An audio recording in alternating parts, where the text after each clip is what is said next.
Okay Guruji, ఈ సంవత్సరం రైతులకు గాని, ప్రజలకు గాని ఎలా ఉండబోతది?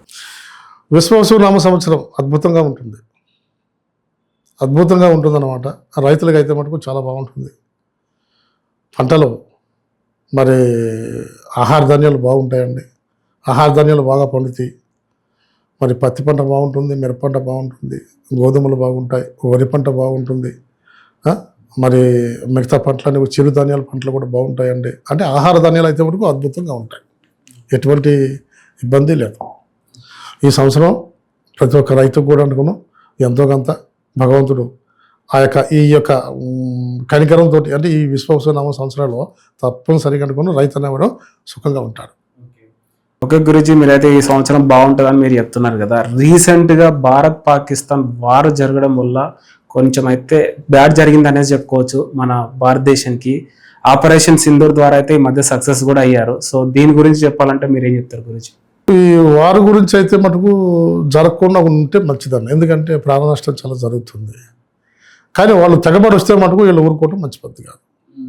వాళ్ళు తెగబడి వచ్చారనుకోండి, అట్లాంటప్పుడు భారతదేశం వాళ్ళకి బుద్ధి చెప్పడం కరెక్టే కాదనట్లేదు. కాకపోతే కొద్దిగా దెబ్బతింటుంది. యుద్ధం అంటూ జరిగితే ఖచ్చితంగా దెబ్బతింటుంది. కానీ ఎందుకో నాకు జరగదేమో అనిపిస్తుంది. నాకు సూచనలు అయితే మటుకు నాకు జరిగేటువంటి అవకాశంగా కనపట్టలేదు. సహజంగా అంటే ఏంటంటే బోర్డర్ అన్న తర్వాత బోర్డర్లు ఎదురు కాల్పులు ఉంటాయి, ఒకరినొకరినో కాల్చుకుంటారు. కొంతమంది సైనికులు వీళ్ళు కొంతమంది సైనికులు కొంచెం దెబ్బతినే అవకాశాలు ఉంటాయి. ఇట్లాంటివి ఉంటాయి. కానీ అంటే మటుకు ఎక్కువగా ఏంటంటే మన మామూలు రాష్ట్రం మీద దేశం మీద పడేటువంటి అవకాశం చాలా తక్కువ ఉంటాయి. అందువల్ల ఏంటంటే వారి విషయంలో అయితే మటుకు నాకు ఎందుకో కొంచెం జరగదేమో అనిపిస్తుంది. అది నాకు వచ్చిన సూచన ప్రకారం అయితే నేను చెప్తాను అన్నమాట. అది కాకపోతే ఏంటంటే వాళ్ళు తెగబడి వస్తే మటుకు వాళ్ళ కర్మ. మ్యాప్లో ఇండియా పాకిస్తాన్ మ్యాప్లో పాకిస్తాన్ లేకుండా చేసేస్తారు. ఏం డౌట్ ఏం లేదండి. ఓన్లీ ఎందుకంటే మనకు అంతటి టెక్నాలజీ మన దగ్గర ఉంది. ఆపరేషన్ సింధూర్ ఎంత బాగా చేస్తుందండి ఇప్పుడు. అంతేకాకుండా అనుకున్నాం బ్రహ్మాస్త్రాలు కొన్ని ఉన్నాయండి, అక్షయాస్త్రాలు కొన్ని ఉన్నాయి. మరి సముద్ర మార్గంలో వచ్చిన విక్రమం ఒకటి ఉంది. ఎన్ని మార్గాలు ఉన్నాయి మనకి. అసలు ఎంత టెక్నాలజీ ఉంది మనకి. అసలు నిజంగా అనుకున్న వారంటూ నిజంగా అనుకుని ఖచ్చితంగా అనుకున్న వాళ్ళు కాలుదు మీదకి వస్తే కనుక ఈసారి పాకిస్తాన్ని ఇండియాలో కలిపేస్తారు. అందులో అనుమానం లేదు. ఆ కక్షతోటి ఉన్నారు ప్రజలంతా కూడా. మన జరిగినటువంటి జరిగినటువంటి యొక్క మరి కాల్పులు చాలా ప్రమాదకరం కదండి. అది హిందువులు అని చెప్పేసి మరి పేరు అడిగి మరీ చంపేశారట. అది ఎంత ప్రమాదం అండి అది.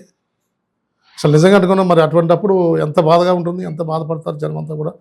మొత్తం యావత్ భారతదేశం మొత్తం అంతా కూడా అనుకుని అట్టుడికిపోతుంది అనమాట. ఇప్పుడు జరగకూడదని కోరుకుంటాం. కారణం ఏంటంటే సహజం ఏంటంటే అటువంటి ఈ ఉగ్రవాదులు పెంచి పోషించేటువంటి ఈ పాకిస్తాన్ని చాలా జాగ్రత్తగా గమనించాలి. ఇంకోటి గురూజీ, ఈ సంవత్సరం యువతకి ఎలా ఉండబోతుంది? ఇప్పటికే జాబులు లేక అవస్థలు పడుతున్నారు. అసలు కొంతమంది సూసైడ్ కూడా చేసుకుంటున్నారు. సో ఈసారి యువతకి ఎలా ఉండబోతుంది? ఏమైనా చిట్కా చెప్పాలంటే కూడా చెప్పండి. వాళ్ళు ఇలా మారొచ్చని. మారేటువంటి అవకాశాలు కన్నా వాళ్ళ యొక్క మనస్తత్వాల ముందు నిమగ్నం చేసుకోవాలి. సంకల్ప బలం బట్టి గట్టిగా ఉండాలి. చనిపోయేదాకా వెళ్ళాల్సిన అవసరం వచ్చింది. ఇప్పుడు చదువుకున్నారు మీరు, చదువుకున్న తర్వాత ఏదో చిన్నదో పెద్ద జాబ్ చేసుకుంటున్నారు. ఒకళ్ళు జాబులు లేదు, జాబులు సెల్ఫ్ ఎంప్లాయ్మెంట్ చేసుకోండి. వ్యాపారం చేసుకునేటువంటి శక్తి మన దగ్గర లేదా? వ్యాపారం చేసుకోవచ్చు. లేకపోయినట్లయితే వ్యవసాయం చేయొచ్చు. ఏదో అనేక రకాల మార్గాలు ఉన్నాయి. ఏ మార్గం ఎంచుకున్నా కూడా ముందుకు వెళ్తాము శుభ్రంగా అనుకున్నాం. ఏమి లేకుండా వీళ్ళు అనవసరంగా అనుకున్నాం నేను నాకు జాబ్ లేదు, నేను చదువుకు సరైన ఉద్యోగం లేదు, సరైనటువంటి జాబ్ నేను చేయలేకపోతున్నానే, పెద్దవాళ్ళకి నేను సహకరించలేకపోతున్నానే, నా తల్లిదండ్రులు నేను పోషించుకోలేకపోతున్నానే, ఇట్లాంటివన్నీ పెట్టుకుని అనవసరంగా అనుకున్నాం. వీళ్ళు అటువంటి క్షణికమైన నిర్ణయం తీసుకోవటం చాలా తప్పు. అటువంటి నిర్ణయాలు తీసుకోవద్దు. సంకల్పం మీలో ఉన్నటువంటి మీ యువతలో ఉన్నటువంటి సంకల్ప బలాన్ని మీరు పంచుకోండి. మీరు సంకల్ప బలాన్ని నేను ఈ పని మీద సాధించగలను, ఈ పని ఏమైనా చేయగలను. ఈ సృష్టిలో మనం ఉన్నందుకు నిజంగా అనుకోను, ఈ యొక్క భూమి మీద మనం పుట్టినందుకు మనం ఏం చేయాలి, వాళ్ళు మనకి ఏం చేశారని కాదు, మనం ఏం చేసామన్నది ముందు మనం తెలుసుకోవాలి. గవర్నమెంట్ మనకి ఏం చేసింది, మనకు ఉద్యోగం వచ్చిందా ఇవ్వలేదా, లేకపోతే ఎవడైనా పిలిచి ఉద్యోగం ఇచ్చాడా ఇవ్వలేదా, ఇట్లాంటివి కాదు. అక్కడ మన నడిచేటువంటి మన నడక సరిగా ఉండాలి, మన నడత సరిగా ఉండాలి. మనకు ఆ నడక ఎప్పుడైతే బాగుంటుందో ఆటోమేటిక్గా అనుకున్నాం మనకి పరువు ప్రతిష్ట ఏర్పడతాయి. ఆ పరువు ప్రతిష్ట ఎప్పుడైతే ఏర్పడ్డాయో ఆటోమేటిక్గా లక్ష్మీదేవి వస్తుంది. అది మన చేతుల్లోనే ఉంటుంది. మన చేతుల్లో ఉన్నటువంటిదని అనవసరంగా అనుకున్నాం. వీళ్ళు లేనిపోయినటువంటి క్షణికమైన ఆవేశంలో క్షణికమైనటువంటి నిర్ణయాలు తీసుకుని అనవసరంగా అనుకున్నాం. ఈ మధ్య ఈ ప్రేమలో ఒకటి, ఈ ప్రేమ విషయంలోనూ వాటిలోనూ వీటిల్లోనూ ప్రేమ ఫెయిల్ అయిపోయిందని చెప్పేసి అని. ప్రేమ జీవితం కాదు కదా, వీళ్ళు చేసుకునే ప్రేమ జీవితం కాదు కదా. ప్రేమించిన వ్యక్తి దక్కలేదని చెప్పేసి అని వాళ్ళు ఆడవాళ్ళు కూడా కొంతమంది చనిపోవడం కూడా నేను విన్నాను. అలాగే కుర్రోళ్ళు కూడా కొంతమంది చనిపోవడం విన్నాను. అట్లానే అన్నీ తప్పు అండి, అవన్నీ చేయకూడదు. క్షణికమైన ఆవేశంలో చేసేటువంటి పనులు బోల్డ్ జీవితం ఉంది. యువతకి వాళ్ళు ఆ నిర్ణయం తీసుకునే ముందు ఏం చేయాలంటే ఒకసారి మన తల్లిదండ్రుల గురించి ఆలోచించాలి. తల్లిదండ్రులు మనం నిజంగా ఎంత అల్లారు ముద్దుగా పెంచారు, మన ఎంత మన మా దగ్గర ఏం ఆశించి ఇవాళ నిజంగా ఈ రోజున మన ఈ స్థితికి తీసుకొచ్చారు. మనం నిజంగా అనుకున్నాం ఈ స్థితిలో ఉన్నామంటే మనం 20 సంవత్సరాలు మనం భయపడి వచ్చింది, 20 సంవత్సరాలు వచ్చింది, 20 సంవత్సరాలు వాళ్ళు ఎంత కష్టపడి పెంచారు మనం లేకపోతే వాళ్ళు ఏమైపోతారు, వాళ్ళ మనసులు ఎంత గాయపడతాయి. ఇట్లాంటి విషయాలు కొంచెం ఏంటంటే వాళ్ళు ఆలోచిస్తే కనుక నిజంగా ఎవరు సూసైడ్ చేసుకోరు. చదువుకున్నవాడు సూసైడ్ చేసుకోడు, ప్రేమించేవాడు సూసైడ్ చేసుకోడు. రైతు సూసైడ్ చేసుకునే అర్థం ఉంటుంది.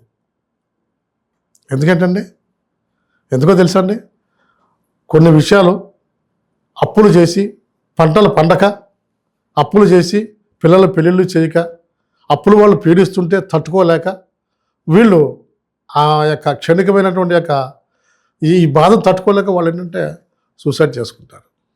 దాంట్లో ఒక అర్థం ఉంటుంది. ఈ స్టూడెంట్స్కి ఏమండి, స్టూడెంట్స్ ఎందుకు సూసైడ్ చేసుకోవాలి, ఈ ప్రేమికులు ఎందుకు సూసైడ్ చేసుకోవాలి? ఆ పిల్లలు లేకపోతే వేరే పిల్ల దొరకదా? ఆ పిల్లడు కాకపోతే వేరే పిల్లోడు దొరకడా వీళ్ళకి? అదే జీవితమా? ఈ ప్రేమించడం కోసము చనిపోవడం కోసమే పుట్టారు ఇక్కడ వీళ్ళంతా. మనం ఎందుకు పుట్టాం? మన తల్లిదండ్రులకి ఏం చేయాలని పుట్టాం? మన తల్లిదండ్రుల మాట మీద నడుచుకుంటే ఇటువంటి ఇబ్బందులు ఏముండవు. కుర్రలంతా కూడా అనుకున్నాం వాళ్ళు, అంటే ఇప్పుడు వచ్చేటువంటి యూత్ మొత్తం అంతా కూడా సంకల్ప బలాన్ని వాళ్ళు గట్టిగా పెట్టుకుంటే కనుక వాళ్ళ సంకల్ప బలం ఖచ్చితంగా నెరవేరుతుంది. అందులో ముందుకు వెళ్తారు వాళ్ళు.